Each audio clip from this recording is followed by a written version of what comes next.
예, 이상철 항우연 원장님 나와 계신가요? 잠깐 앞으로 나오실래요?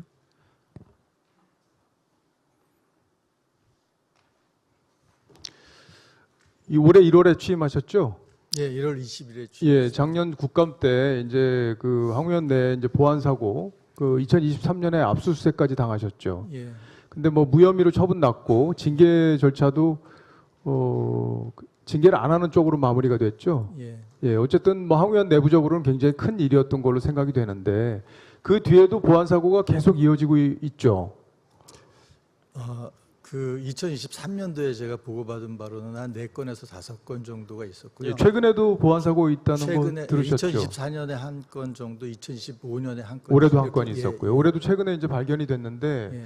사실 그렇게 연구자가 PC를 반납했는데 그 PC 안에서 확인해 보니까 연구 자료가 반출된 거고 그게 위성 관련이었단 말이죠. 어쨌든 국가 예산으로 연구한 기록들은 국가 자산이라고 저는 생각하는데 동의하십니까? 동의합니다. 예, 그러면 연구원 차원에서 이걸 관리할 수 있는 근본적인 대책이나 이런 것들은 없는 건가요? 이런 일이 계속 큰 일이 있은 뒤에도 반복됐기 때문에 사실 일반 국민들 입장에서는 잘 이해가 안 될 것 같아요.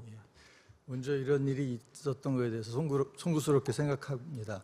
두 가지 면을 볼 수 있겠는데요. 예. 첫 번째는 연구자들의 인식 전환이 필요하다고 생각하고요. 두 번째는 결국 예산과 인원의 문제인데 시스템을 보강하는 것이 필요하다고 생각합니다. 시스템 보강이라는 게 말이 뭐 그럴듯하게 들리지만 예. 실질적으로 뭘 어떻게 하겠다는 거예요? 2023년도에 그 사고가 난 이후에 2023년 말에는 어떤 거랬냐면 그 저희가 관리 장비 번호가 있는데 예. 그것들이 있는 장비들에는 다 그 테이프 같은 걸 붙여서 개봉을 못하게 했고요. 근데 왜 최근에 이런 사고가 또 납니까 그러면? 최근에 난 사고는 사실은 수사 중이라서 그 자세한 것을 말씀드리기는 좀 곤란하지만 첫 번째 저희가 보는 입장은 그 사고에는 두 가지가 있다고 보고 있습니다. 하나는 정상적인 건데 시스템이 받쳐주지 못해서 나는 사고.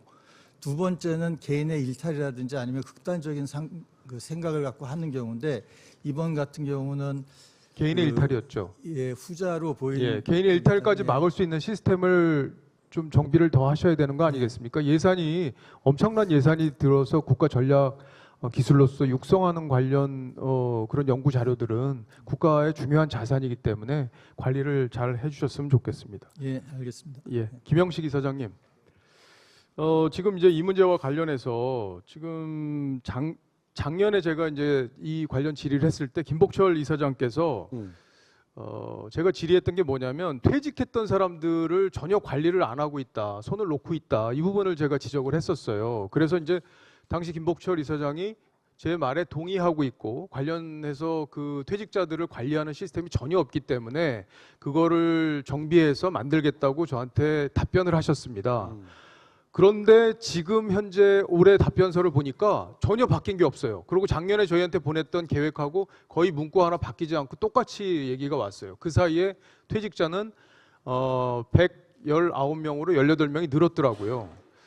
근데 퇴직자 관리도 지금 왜냐하면 퇴직자들이 갖고 있는 정보가 국가 자산이기 때문에 퇴직자 관리가 잘 돼야 되지 않습니까? 그리고 어디로 취업을 했는지 어떤 활동을 하는지 이런 것들이 우리 정부 차원에서 파악이 안 되고 있다는 게 좀 불안한데 어떻게 생각하세요?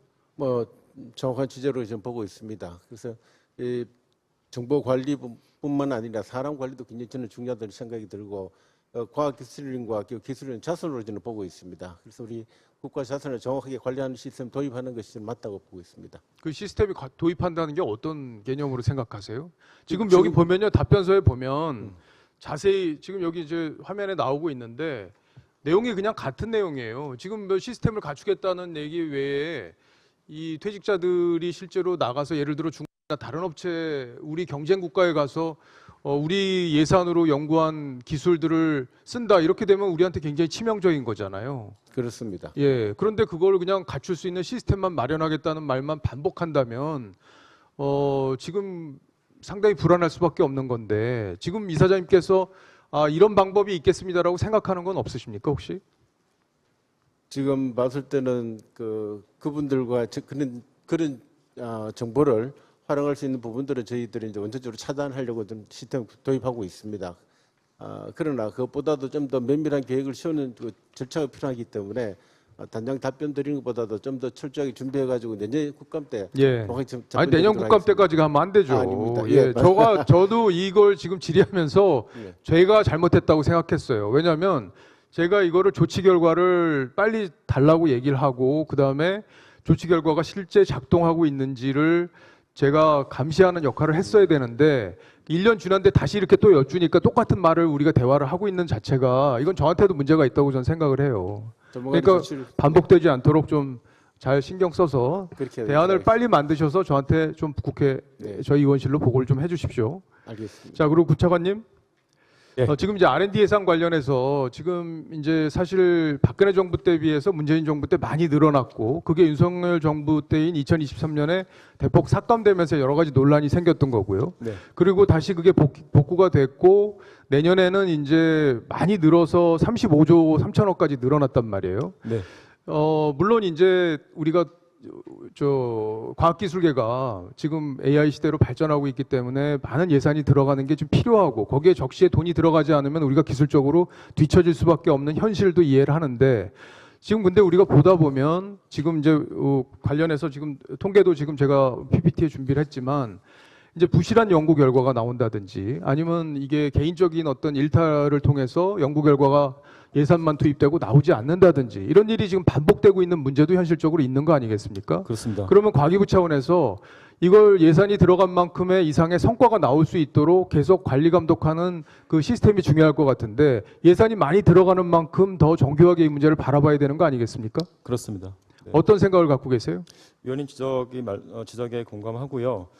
저희들이 R&D를 시작한 지가 이제 상당히 많이 됐습니다. 내후년이 되면 벌써 R&D를 한 지가 이제 환갑이 됩니다. 환갑이. 그건 되는데 이제는 예산이 더 늘어난 만큼 연구하시는 분들도 책무성을 느껴야 된다 생각을 하고요. 제도적으로 이 부분을 연구 인력과 같이 오늘도 지적이 많이 있었습니다만 어떻게 책무성과 윤리성을 더 높일 수 있는 방안이 있을지를 검토를 좀 하고 있습니다. 예. 마련되는 대로 말씀드리겠습니다.